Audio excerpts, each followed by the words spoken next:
6월 14일 맥체인 짧은 묵상입니다. 오늘 말씀 신명기 19장, 시편 106편, 이사야 46장, 계시록 16장입니다. 오늘은 또 도피성이라는 제목으로 짧은 묵상을 나누겠습니다. 신명기 19장에는 도피성에 관한 내용이 나옵니다. 모세오경 전체로 보자면 도피성에 관해서 꽤나 자주 언급되고 있다는 사실을 우리는 쉽게 알 수 있습니다. 오늘은 도피성에 관한 말씀을 묵상하던 중 여러분은 이미 알았을 수도 있겠지만 도피성이 존재해야 하는 또 다른 이유 하나를 나누고자 합니다. 신명기 19장 4절입니다. 살인자가 그리로 도피하여 살만한 경우는 이러하니 곧 누구든지 본래 원한이 없이 부지 중에 그의 이웃을 죽인 일, 가령 사람이 그 이웃과 함께 벌목하러 살림에 들어가서 손에 도끼를 들고 벌목하려고 찍을 때에 도끼가 자루에서 빠져 그의 이웃을 맞춰 그를 죽게 함과 같은 것이라. 이런 사람은 그 성읍 중 하나로 도피하여 생명을 보존할 것이니라. 도피성에 관한 첫 설명은 부지 중에 사람을 죽인 자의 생명 유지를 위한 목적과 관련됩니다. 원한도 없고 의도도 없이 사람을 죽게 만든 사람의 생명, 거기에 포커스가 맞춰져 있는 것이지요. 하지만 도피성은 여기서 끝나지 않습니다. 어쩌면 이 부분이 더 중요한 것입니다. 10절입니다. 내 하나님 여호와께서 내게 기업으로 주시는 땅에서 무죄한 피를 흘리지 말라. 이같이 하면 그의 피가 내게로 돌아가지 아니하리라.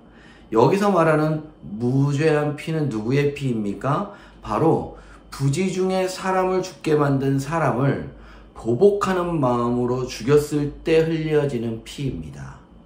의도 없이 부지 중에 사람을 죽인 사람은 무죄하다고 성경이 말하고 있는 것입니다. 잘했다는 것은 아니지요. 그런데 이 사람이 도피성으로 가야 하는 이유는 자기 입장에서는 보복하려는 자로부터 자신의 생명을 유지하기 위함이기도 하지만 보복하고 싶은 마음을 가진 그 고인의 유족들, 이들 입장에서는 보복을 통하여 무죄한 피를 흘려 죄를 짓게 하는 것을 막게 하기 위함이지요. 성경은 이 사건에 대해서 여러 가지를 인정하는데 그 중에 하나가 보복하려는 마음입니다. 인간은 그런 존재임을 성경이 말하고 있는 것입니다.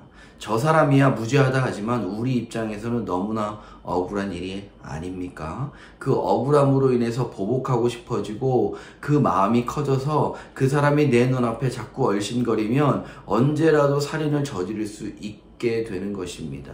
도피성은 이것을 막기 위한 하나님의 은혜의 수단인 것이죠. 결국 원수를 원수로 갚지 않고 원수 갚는 것을 하나님께 맡기는 것이 은혜인 줄 믿습니다.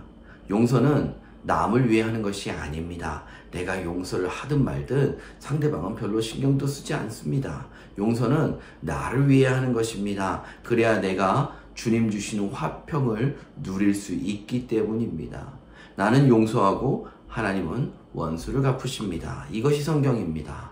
오늘 본문인 시편 106편을 보면 하나님이 범죄한 자들을 어떻게 하셨는지 출애굽의 과정 가운데 잘 나타납니다. 죄를 미워하시는 하나님의 진노에 대한 두려움이 있다면 오히려 나는 용서하고 원수를 하나님께 맡기는 것이 지혜임을 깨닫게 되는 것입니다.